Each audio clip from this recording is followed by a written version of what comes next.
dear friends and professionals, I am Uday Singh Advocate speaking. So ನೀವೆಲ್ಲರೂ ಸಹ ನನ್ನ channel ಅನ್ನು ನೋಡ್ತಾ ಇದ್ದೀರಿ ಅಂತ ಅಂದ್ಕೊಂಡಿದ್ದೀನಿ ಮತ್ತು ನನ್ನ ಚಾನೆಲ್ಗೆ ಕಮೆಂಟ್ ಮಾಡಿ ಮತ್ತು ಹಾಗೂ ನನ್ನ ಚಾನೆಲ್ಗೆ ಸಬ್ಸ್ಕ್ರೈಬ್ ಆಗೋದನ್ನು ಮರಿಬೇಡಿ ಅಂತ ಹೇಳ್ತಾ ಸೊ ಇವತ್ತು ನಾನು ಇನ್ನೊಂದು ವಿಷಯವನ್ನು ತೆಗೆದುಕೊಂಡು ನಿಮ್ಮ ಮುಂದೆ ಬಂದಿದ್ದೀನಿ. ಆ ವಿಷಯ ಹೈಕೋರ್ಟ್ ಮತ್ತು ಅದರ ಅಧೀನ ನ್ಯಾಯಾಲಯಗಳು ಇವುಗಳ ಮಹತ್ವ.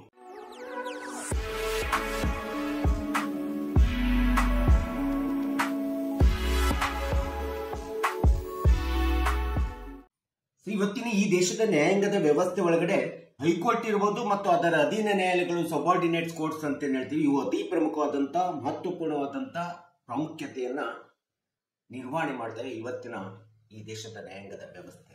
ಯಾಕಂದ್ರೆ ಈ ದೇಶದ ನ್ಯಾಯಾಂಗದ ವ್ಯವಸ್ಥೆ ಅಥವಾ ನ್ಯಾಯಾಲಯದ ಒಂದು ಅಂತಿಮ ಬೇಸ್ ಅಂತ ಹೇಳಿದ್ರೆ ಅಥವಾ ಬುನಾದಿ ಅಂತ ಹೇಳಿದ್ರೆ ಅಧೀನ ನ್ಯಾಯಾಲಯಗಳು ಅಂತೇಳಿ ನಾವು ಹೇಳ್ಬೇಕು.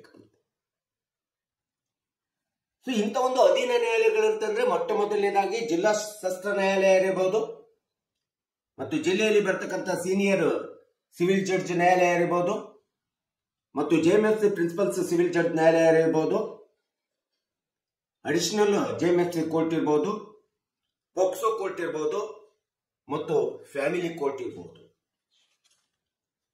ಸೊ ಇವೆಲ್ಲವುಗಳ ಜೊತೆಗೆ ಇನ್ನೊಂದು ಆಡಳಿತಾತ್ಮಕ ವ್ಯವಸ್ಥೆ ಒಳಗಡೆ ನಾವು ರೆವಿನ್ಯೂ ಕೋರ್ಟ್ಸ್ ಅಂತೇಳಿ ಮಾಡ್ಕೊಂಡಿದ್ದೇವೆ, ಕಂದಾಯ ನ್ಯಾಯಾಲಯಗಳು ಅಂತ ಹೇಳಿದ್ದಾವೆ. ಆ ಕಂದಾಯ ನ್ಯಾಯಾಲಯಗಳು ನಿಮಗೆ ಗೊತ್ತಿರೋ ಹಾಗೆ ಡಿಸ್ಟ್ರಿಕ್ಟ್ ಕೋರ್ಟ್ ಬರ್ತದೆ, ಡಿಸಿ ಬರ್ತಾರೆ ಆಡಳಿತಾತ್ಮಕವಾಗಿ ಜಿಲ್ಲಾ ಆಡಳಿತದ ಮುಖ್ಯಸ್ಥರಾಗಿ, ನಂತರ ಅಸಿಸ್ಟೆಂಟ್ ಕಮಿಷನರ್ ಬರ್ತಾರೆ, ನಂತರ ತಾಲೂಕದಲ್ಲಿ ಬರ್ತಕ್ಕಂಥ ಸಂದರ್ಭದಲ್ಲಿ ತಹಸೀಲ್ದಾರ್ ಅವರ ಆಡಳಿತಾತ್ಮಕ ದೃಷ್ಟಿಕೋನದಲ್ಲಿ ಬರ್ತಕ್ಕಂಥ ಈ ಒಂದು ರೆವಿನ್ಯೂ ಕೋರ್ಟ್ಸ್ ಕಂದಾಯ ನ್ಯಾಯಾಲಯಗಳು ಅಂತ ಹೇಳಿದಾವೆ.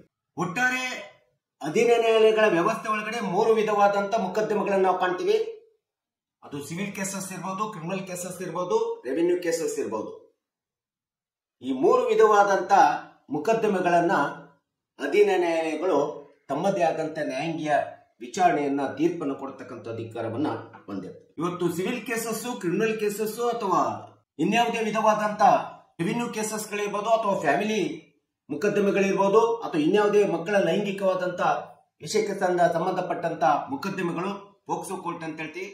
ಎಲ್ಲ ಮೊಕದ್ದಮೆಗಳ ಬಗ್ಗೆ ಯಾವಾಗ ನ್ಯಾಯಾಲಯಗಳಲ್ಲಿ ದಾಖಲಾಗ್ತವೆ ಈ ಮೊಕದ್ದಮೆಗಳು, ಇವುಗಳಿಗೆ ಸಂಪೂರ್ಣವಾದಂತ ಮೂಲಭೂತವಾದಂತ ಕಾರ್ಯವ್ಯಾಪ್ತಿಯಲ್ಲಿ ಬರುವಂತ ಸಂದರ್ಭದಲ್ಲಿ ಒಂದು ನ್ಯಾಯಾಂಗೀಯ ವಿಚಾರಣೆಯನ್ನು ಕೈಗೊಂಡು ಅವುಗಳಿಗೆ ನ್ಯಾಯಾಂಗೀಯ ತೀರ್ಪನ್ನು ಕೊಡತಕ್ಕಂತ ಒಂದು ವ್ಯವಸ್ಥಿತವಾದಂತ ಅಧಿಕಾರ ಅಂತಂದ್ರೆ ಇವತ್ತು ಈ ದೇಶದ ಈ ಭೂಮಿಕೆಯ ಅಧೀನ ನ್ಯಾಯಾಲಯಗಳಿಗಿದೆ ಅಂತೇಳಿ ನಾವು ಹೇಳ್ಬೋದು, ಅಥವಾ ವಿಚಾರಣಾ ಟ್ರಯಲ್ ಕೋರ್ಟ್ಸ್ ಇದೆ ಅಂತೇಳಿ ನಾವು ಹೇಳ್ಬೋದು. ಸೊ ಇನ್ನು ಸಿವಿಲ್ ಕೇಸಸ್ ನಲ್ಲಿ ಬಂದಂತ ಸಂದರ್ಭದಲ್ಲಿ ಈ ಒಂದು ಅಧೀನ ನ್ಯಾಯಾಲಯದಲ್ಲಿ ನಾವು ಬಂದಂತ ಸಂದರ್ಭದಲ್ಲಿ ಎಷ್ಟು ಮೌಲ್ಯದವರೆಗೆ ಈ ಒಂದು ನ್ಯಾಯಾಲಯಗಳು ತಮ್ಮ ಆಸ್ತಿ ಮೊಕದ್ದಮೆಗಳು ಬಂದಂತ ಸಂದರ್ಭದಲ್ಲಿ ಎಷ್ಟು ಮೌಲ್ಯಗಳವರೆಗೆ ಕಾರ್ಯವ್ಯಾಪ್ತಿಯನ್ನು, ಅಧಿಕಾರದ ಕಾರ್ಯವ್ಯಾಪ್ತಿಯನ್ನ, ವಿಚಾರಣಾ ಕಾರ್ಯವ್ಯಾಪ್ತಿಯನ್ನು ಹೊಂದಿರ್ತೇವೆ ಅಂದ್ರೆ ಸಹಜವಾಗಿ ಜೆಎಂಎಫ್ಸಿ ಕೋರ್ಟ್ 5 ಲಕ್ಷದಿಂದ ಪ್ರಾರಂಭ ಆಗಿ ಸೀನಿಯರ್ ಡಿವಿಷನ್ ಕೋರ್ಟ್ ನಿಂದ ಹಿಡಿದು up to senior division court ವರೆಗೆ 50 ಲಕ್ಷ. ಸೊ 50 ಲಕ್ಷದಿಂದ ಇನ್ನೂ ಹೆಚ್ಚಿನದಾಗಿ ನಾವು ಜಿಲ್ಲಾ ನ್ಯಾಯಾಲಯದಲ್ಲಿ ನಾವು ನೋಡ್ತಾ ಇದ್ದೀವಿ, ಜಿಲ್ಲಾ ವ್ಯವಸ್ಥೆ ಒಳಗಡೆ ನಾವು ನೋಡ್ತಾ ಇದ್ದೀವಿ. ಸೊ ಇಂಥ ಒಂದು ಯಾವುದೇ ಒಂದು ಸಿವಿಲ್ ವ್ಯಾಜ್ಯಗಳು ಬಂದಂತ ಸಂದರ್ಭದಲ್ಲಿ ಈ ಸಿವಿಲ್ ವ್ಯಾಜ್ಯಗಳಂತಂದ್ರೆ ಇಬ್ಬರಿಗಿಂತ ಹೆಚ್ಚು ವ್ಯಕ್ತಿಗಳ ನಡುವೆ ಯಾವುದೇ ಆಸ್ತಿಗೆ ಸಂಬಂಧಪಟ್ಟಂತೆ ಅಥವಾ ಇನ್ಯಾವುದೇ ಅಂಶಗಳಿಗೆ, ವಿಚಾರಗಳಿಗೆ ಸಂಬಂಧಪಟ್ಟಂತೆ, ಆಸ್ತಿಯ ಜಗಳಗಳಿಗೆ ಸಂಬಂಧಪಟ್ಟಂತೆ ಒಂದು ಒಡಂಬಡಿಕೆ ಮಾಡ್ಕೊಂಡಿರ್ಬೋದು, ಒಪ್ಪಂದ ಮಾಡ್ಕೊಂಡಿರ್ಬೋದು, ಅಥವಾ ಸೇಲ್ ಡೀಡ್ ಆಗಿರ್ಬೋದು, ಖರೀದಿ ಪತ್ರ ಆಗಿರ್ಬೋದು, ಅಥವಾ ಕೊಡು ತೆಗೆದುಕೊಳ್ಳುವಂತ ಯಾವುದೇ ಒಂದು ವ್ಯಾಜ್ಯಗಳು ನಡೆದಂತ ಸಂದರ್ಭದಲ್ಲಿ ಇನ್ನು ಮಕ್ಕಳ ಯಾವುದೇ ವಿಧವಾದಂತ ಮಕ್ಕಳ ಒಂದು ಲೈಂಗಿಕ ಮೊಕದ್ದಮೆಗಳಿಗೆ ಸಂಬಂಧಪಟ್ಟಂತೆ ಇರ್ಬೋದು ಮತ್ತು ಕೌಟುಂಬಿಕವಾದಂತ ವಿಷಯಗಳಾದಂತ ವಿವಾಹ ವಿಚ್ಛೇದನೆ, ಮೇಂಟೆನೆನ್ಸ್, ಈ ಎಲ್ಲ ವಿಚಾರಗಳ ಬಗ್ಗೆ, ಎಲ್ಲ ಮೊಕದ್ದಮೆಗಳ ಬಗ್ಗೆ, ಎಲ್ಲ ವಿಷಯಗಳ ಬಗ್ಗೆ ಒಂದು ಮೂಲಭೂತವಾದಂತ ಒರಿಜಿನಲ್ ಜುರಿಸ್ಡಿಕ್ಷನ್ ಅಂತ ಹೇಳ್ತೀವಿ, ಮೂಲ ಕಾರ್ಯಾಂಗದ ನ್ಯಾಯಾಂಗದ ಕಾರ್ಯಾಂಗದ ನ್ಯಾಯ ವ್ಯಾಪ್ತಿ ಅಂತ ಹೇಳ್ತೀವಿ. ಇದೆಲ್ಲದರ ವಿಚಾರಣೆ, ಎಲ್ಲ ಮೊಕದ್ದಮೆಗಳ ವಿಚಾರಣೆಯನ್ನ ನಡೆಸುವಂತ ಒಂದು ಕಾನೂನುಬದ್ಧ, ಕಾಯ್ದೆಬದ್ಧವಾದಂತ ಅಧಿಕಾರವನ್ನ ಇವತ್ತು ಹೈಕೋರ್ಟಿನ ಅಡಿಯಲ್ಲಿ ಮಾಡತಕ್ಕಂಥವರು ನಮ್ಮ ಅಧೀನ ನ್ಯಾಯಾಲಯಗಳಾಗಿರ್ತಕ್ಕಂಥ ಅದು ತಾಲೂಕ್ ಕೋರ್ಟ್ ಇರ್ಬೋದು, ಡಿಸ್ಟ್ರಿಕ್ಟ್ ಕೋರ್ಟ್ ಇರ್ಬೋದು, ಸೀನಿಯರ್ ಡಿವಿಷನ್ ಇರ್ಬೋದು, ಜೆಎಂಎಫ್ಸಿ ಇರ್ಬೋದು, ಅಡಿಷನಲ್ ಕೋರ್ಟ್ ಇರ್ಬೋದು, ಇನ್ಯಾವುದೇ ನ್ಯಾಯಾಲಯ ಇರ್ಬೋದು. ಇವುಗಳು ಪ್ರಮುಖವಾದಂತಹ ಪಾತ್ರ ನಿರ್ವಹಣೆಯನ್ನು ವಹಿಸ್ತವೆ ಈ ಎಲ್ಲ ಮೊಕದ್ದಮೆಗಳ ಬಗ್ಗೆ ತಮ್ಮದೇ ಆದಂತಹ ವಿಚಾರಣೆಯನ್ನು ಮತ್ತು ತೀರ್ಪನ್ನು ಕೊಡುವುದರಲ್ಲಿ. ಈ ಎಲ್ಲ ಅಧೀನ ನ್ಯಾಯಾಲಯಗಳು ತಾಲೂಕು ಹಂತದಲ್ಲಿ, ಜಿಲ್ಲಾ ಹಂತದಲ್ಲಿರ್ತಕ್ಕಂಥ ಎಲ್ಲ ಅಧೀನ ನ್ಯಾಯಾಲಯಗಳು ಇವತ್ತು ಕಾರ್ಯನಿರ್ವಹಣೆಯನ್ನು ಮಾಡ್ತಕ್ಕಂಥದ್ದು, ತಮ್ಮದೇ ಆದಂತ ಕಾರ್ಯ ನಿರ್ವಹಿಸ್ತಾ ಇರ್ತಕ್ಕಂಥದ್ದು ಹೈಕೋರ್ಟ್ಸ್ ಗಳ ಅಧೀನದಲ್ಲಿ ಕಾರ್ಯನಿರ್ವಹಿಸ್ತಾರೆ. ಸೊ ಇಂಥ ಒಂದು ಅಧೀನ ನ್ಯಾಯಾಲಯಗಳ ಕಾರ್ಯವ್ಯಾಪ್ತಿ, ಕಾರ್ಯಕ್ಷೇತ್ರ ಎಂಬತಕ್ಕಂಥದ್ದು ಒಂದು ಅದ್ವಿತೀಯವಾಗಿರ್ತಕ್ಕಂಥದ್ದಾಗಿದೆ, ಯುನಿಕ್ ಆಗಿರ್ತದೆ. ಇವುಗಳ ಒಂದು ವಿಚಾರಣೆ ಮತ್ತು ಇವುಗಳ ತೀರ್ಪು ಎಂಬತಕ್ಕಂಥದ್ದು ಹೈಕೋರ್ಟ್ ಮತ್ತು ಸುಪ್ರೀಂ ಕೋರ್ಟ್ಗಳಿಗೆ ಒಂದು ಅತಿ ಪ್ರಮುಖವಾದಂತ ಮಹತ್ವಪೂರ್ಣವಾದಂತ ಪರಿಣಾಮವನ್ನು ಬೀರ್ತಕ್ಕಂಥದ್ದನ್ನ ನಾವಿಲ್ಲಿ ನೋಡಬೇಕಾಗುತ್ತೆ. ಸೊ ಇಂಥ ಒಂದು ಟ್ರಯಲ್ ಕೋರ್ಟ್ಸ್ ಗಳಂತೇನಿದ್ದಾವೆ, ಅಧೀನ ನ್ಯಾಯಾಲಯಗಳಂತೇನಿರ್ತವೆ, ಈ ಅಧೀನ ನ್ಯಾಯಾಲಯಗಳು ವಿಚಾರಣೆ ಮಾಡಿ ಯಾವುದೇ ಮೊಕದ್ದಮೆಗಳ ಬಗ್ಗೆ, ಅದು ಸಿವಿಲ್ ಕೇಸಸ್ ಇರ್ಬೋದು, ಕ್ರಿಮಿನಲ್ ಕೇಸಸ್ ಇರ್ಬೋದು, ಫ್ಯಾಮಿಲಿ ಕೋರ್ಟ್ಸ್ ಕೇಸಸ್ ಇರ್ಬೋದು, ಅಥವಾ ಪೋಕ್ಸೋ ಕೋರ್ಟಿನ ಕೇಸಸ್ಗಳಿರ್ಬೋದು, ಎಲ್ಲ ವಿಚಾರಣಾ ನ್ಯಾಯಾಲಯಗಳು ತಮ್ಮದೇ ಆದಂತ ನ್ಯಾಯಾಂಗ ವಿಚಾರಣೆಯನ್ನು ಮಾಡಿ ತೀರ್ಪನ್ನು ಕೊಟ್ಟಂತ ಸಂದರ್ಭದಲ್ಲಿ ಈ ಒಂದು ಅಧೀನ ನ್ಯಾಯಾಲಯಗಳು ಸಬಾರ್ಡಿನೇಟ್ಸ್ ಕೊಟ್ಟಿರ್ತಕ್ಕಂಥ ನ್ಯಾಯಾಂಗ ವಿಚಾರಣೆ ಮತ್ತು ತೀರ್ಪಿನ ಆಧಾರದ ಮೇಲೆ ಯಾವುದೇ ಕಕ್ಷಿದಾರರು ತಮಗೆ ನ್ಯಾಯ ತೃಪ್ತಿ ಸಿಕ್ಕಿಲ್ಲ ಅಂತೇಳಿ ಮೇಲ್ಮನವಿ ಹೋದಾಗ, ಅಪೀಲ್ ಹೋದಂತ ಸಂದರ್ಭದಲ್ಲಿ ಎಲ್ಲ ಅಪೀಲ್ಗಳು ಏನು ಹೈಕೋರ್ಟ್ ನಲ್ಲಿ ಮತ್ತು ಸುಪ್ರೀಂ ಕೋರ್ಟ್ ನಲ್ಲಿ ದಾಖಲಾಗ್ತವೆ, ಎಲ್ಲ ಅಪೀಲ್ಗಳ ಅಂತಿಮ ತೀರ್ಪಿಗೆ ಒಂದು ಬುನಾದಿಯನ್ನ ಅಥವಾ ಫಂಡಮೆಂಟಲ್ ಆಗಿ ಬೇಸಿಕ್ ಅನ್ನ, ನ್ಯಾಯಾಂಗದ ತೀರ್ಪಿನ ಬುನಾದಿಯನ್ನ ಹಾಕಿ ಕೊಡುವಂತ ಮಹತ್ವಪೂರ್ಣವಾದಂತ ಕಾರ್ಯವನ್ನು ಇವತ್ತು ಮಾಡ್ತಾ ಇರ್ತಕ್ಕಂಥದ್ದು ನಮ್ಮ ತಾಲೂಕು ಕೋರ್ಟು, ಡಿಸ್ಟ್ರಿಕ್ಟ್ ಕೋರ್ಟು ಅಥವಾ ಏನು ಟ್ರಯಲ್ ಕೋರ್ಟ್ಸ್ ಅಂತ ಹೇಳ್ತೀವಿ, ಜಿಲ್ಲಾ ನ್ಯಾಯಾಲಯಗಳಂತೀವಿ, ಈ ನ್ಯಾಯಾಲಯಗಳು ಮಾಡ್ತಾರೆ. ಇವತ್ತು ಯಾವುದೇ ವಿಧವಾದಂತ ಹೈಕೋರ್ಟ್ ಮತ್ತು ಸುಪ್ರೀಂ ಕೋರ್ಟ್ಗಳು ತೀರ್ಪನ್ನು ಕೊಡಬೇಕಾದ್ರೆ ಆ ತೀರ್ಪು ಮೂಲಭೂತವಾಗಿ ಅಧೀನ ನ್ಯಾಯಾಲಯಗಳ ವಿಚಾರಣೆ ಮತ್ತು ತೀರ್ಪಿನ ಆಧಾರವನ್ನು ಅನುಸರಿಸಿ ತಮ್ಮದೇ ಆದಂತ ಮನವಿಯ ಮೊಕದ್ದಮೆಗಳಿಗೆ ಅಂತಿಮ ತೀರ್ಪನ್ನ, ಅಂತಿಮ ನ್ಯಾಯಾಂಗ ನಿರ್ಣಯವನ್ನ ಇವತ್ತಿನ ದಿನಗಳಲ್ಲಿ ಸುಪ್ರೀಂ ಕೋರ್ಟು ಮತ್ತು ಹೈಕೋರ್ಟ್ ಕೊಡ್ತಕ್ಕಂಥದ್ದನ್ನ ನಾವಿಲ್ಲಿ ಕಾಣಬೇಕಾಗುತ್ತೆ. ಇದನ್ನು ನೋಡಿದಾಗ ಟ್ರಯಲ್ ಕೋರ್ಟ್ಸ್ ಗಳ ಪ್ರಾಮುಖ್ಯತೆ, ಮಹತ್ವ ಎಷ್ಟು ಮಹತ್ವಪೂರ್ಣವಾಗಿದೆ ಎಂಬತಕ್ಕಂಥದ್ದನ್ನ ನಾವು ನೋಡ್ತಾ ಇದ್ದೀವಿ. ಅದಕ್ಕೆ the decision and the judgement of the trial courts is a mother of judiciary ಅಂತ ಹೇಳ್ತೀವಿ. ತಳಹದಿಯಲ್ಲಿ ಏನು ತೀರ್ಪನ್ನು ಕೊಡ್ತವೆ ವಿಚಾರಣಾ ನ್ಯಾಯಾಲಯಗಳು ಅಥವಾ ಅಧೀನ ನ್ಯಾಯಾಲಯಗಳು, ಇವು ನ್ಯಾಯಾಂಗದ ಒಂದು ಮಾತೃಸ್ಥಾನವನ್ನು ಹೊಂದಿದ್ದಾವೆ, ಮಾತೃಸ್ಥಾನದ ತೀರ್ಪನ್ನ ಕೊಡ್ತವೆ ಅಂತೇಳಿ ನಾವು ಹೇಳ್ಬೇಕಾಗುತ್ತೆ.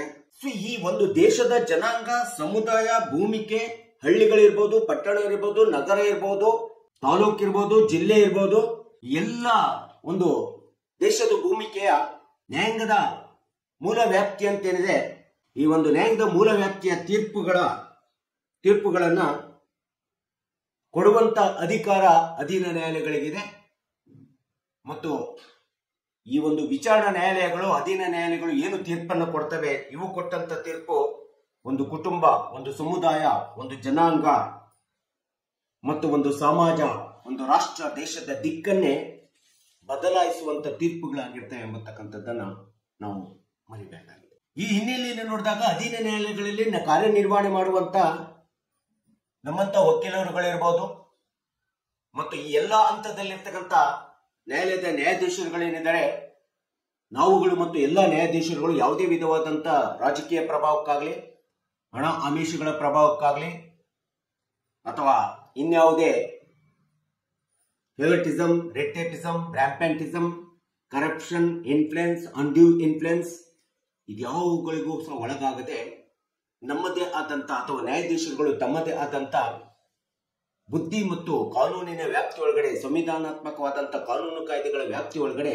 ತಮ್ಮದೇ ಆದಂತ ಮೈಂಡ್ ಅಂಡ್ ಹಾರ್ಟ್, ಬುದ್ಧಿ ಮತ್ತು ಹೃದಯ ಇವೆರಡನ್ನು ಸಹ ಅಪ್ಲಿಕೇಶನ್ ಹಾಕಿ ಒಂದು ಯಾವುದೇ ಮೊಕದ್ದಮೆಗಳಿಗೆ, ಅದು ಸಿವಿಲ್ ಮೊಕದ್ದಮೆ ಇರ್ಬೋದು, ಕ್ರಿಮಿನಲ್ ಮೊಕದ್ದಮೆ ಇರ್ಬೋದು, ಇನ್ಯಾವುದೇ ಮೊಕದ್ದಮೆ ಇರ್ಬೋದು, ಪಾರದರ್ಶಕತೆಯಿಂದ ನಿಷ್ಪಕ್ಷಪಾತವಾಗಿ ತಮ್ಮ ವಿವೇಚನೆಯನ್ನ ಅನ್ವಯಿಸಿ ಅಂತಿಮವಾಗಿ ಕಾನೂನು ಕಾಯ್ದೆ ಪ್ರಕಾರ ತೀರ್ಪನ್ನ, ನಿರ್ಣಯವನ್ನು ಕೊಟ್ಟಾಗ ಆ ಒಂದು ತೀರ್ಪು ಆ ಒಬ್ಬ ನ್ಯಾಯಾಧೀಶ ಈ ದೇಶದ ಈ ನ್ಯಾಯಾಂಗದ ವ್ಯವಸ್ಥೆಗೆ ನಿಜವಾದ ನ್ಯಾಯದೇವರಾಗಲಿಕ್ಕೆ ಸಾಧ್ಯ ಅಂತೇಳಿ ನಾವು ಹೇಳಬೇಕಾಗುತ್ತೆ.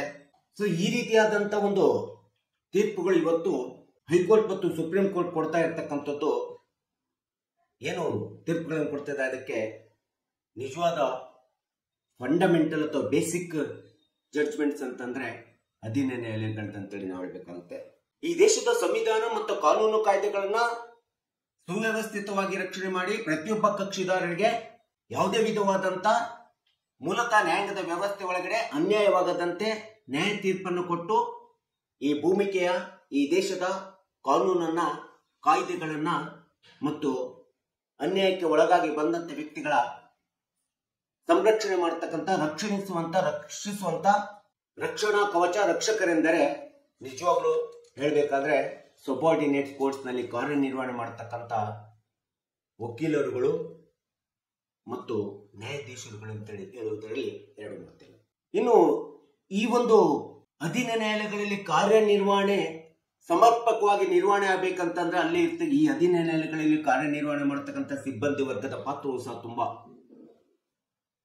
ಅವಶ್ಯಕವಾಗಿರ್ತದೆ. ಸೊ ಎಲ್ಲ ಸಿಬ್ಬಂದಿ ವರ್ಗದವರು ಸರ್ಕಾರದ ಅಧಿಕಾರಿಗಳಾಗಿ ಕಾರ್ಯನಿರ್ವಹಣೆ ಮಾಡ್ತಾರೆ.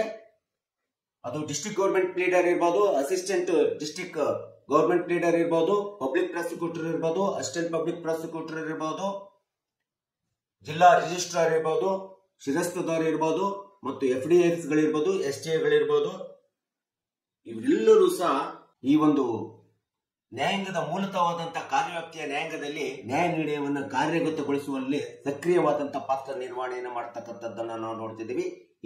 ಇವರುಗಳ ಪಾತ್ರವು ಸಹ ತುಂಬಾ ಪ್ರಭಾವಿತವಾಗಿರ್ತದೆ. ಟ್ರಯಲ್ ಕೋರ್ಟ್ಸಿನ ವಕೀಲರುಗಳು ತಮ್ಮ ಕೇಸನ್ನು ನಡೆಸಿ ನ್ಯಾಯಾಧೀಶರು ತಮ್ಮದೇ ಆದಂತಹ ತೀರ್ಪನ್ನು ಕೊಡಬೇಕಾದ್ರೆ ಇವರುಗಳ ಪಾತ್ರವು ಸಹ ತುಂಬಾ ಅವಶ್ಯಕವಾಗಿದೆ ಅಂತೇಳಿ ನಾವು ಹೇಳ್ಬೇಕಾಗುತ್ತೆ. ಇವರೆಲ್ಲರೂ ಸಹ ಸಬಾರ್ಡಿನೇಟ್ ಕೋರ್ಟ್ಸ್ಗಳಲ್ಲಿ ಕೆಲಸ ಮಾಡ್ತಾರೆ. ಸೊ ಈ ಎಲ್ಲ ಒಂದು ಡಿಸ್ಟ್ರಿಕ್ಟ್ ಅಸಿಸ್ಟೆಂಟ್ ಗೌರ್ಮೆಂಟ್ ಲೀಡರ್ ಇರ್ಬೋದು, ಅಸಿಸ್ಟೆಂಟ್ ಗೌರ್ಮೆಂಟ್ ಲೀಡರ್ ಇರ್ಬೋದು, ಡಿಸ್ಟ್ರಿಕ್ಟ್ ಗೌರ್ಮೆಂಟ್ ಲೀಡರ್ ಇರ್ಬೋದು, PP ಇರ್ಬೋದು, ಅಸಿಸ್ಟೆಂಟ್ ಪಬ್ಲಿಕ್ ಪ್ರಾಸಿಕ್ಯೂಟರ್ ಇರ್ಬೋದು, ರಿಜಿಸ್ಟ್ರಾರ್ ಇರ್ಬೋದು, ಮತ್ತು ಎಲ್ಲ ಸಿಬ್ಬಂದಿ ವರ್ಗದವರು, ವಕೀಲರು ಮತ್ತು ನ್ಯಾಯಾಧೀಶರುಗಳು we are all the pillars of Indian judiciary ಅಂತ ಹೇಳ್ಬೋದು. ಭಾರತದ ನ್ಯಾಯಾಂಗ ವ್ಯವಸ್ಥೆಯ ಒಂದು ಆಧಾರ ಸ್ತಂಭಗಳು ಅಂತೇಳಿ ಹೇಳುವುದರಲ್ಲಿ ತಪ್ಪಿಲ್ಲ ಅಂತೇಳಿ ನಾವು ಹೇಳ್ಬೇಕಾಗುತ್ತೆ.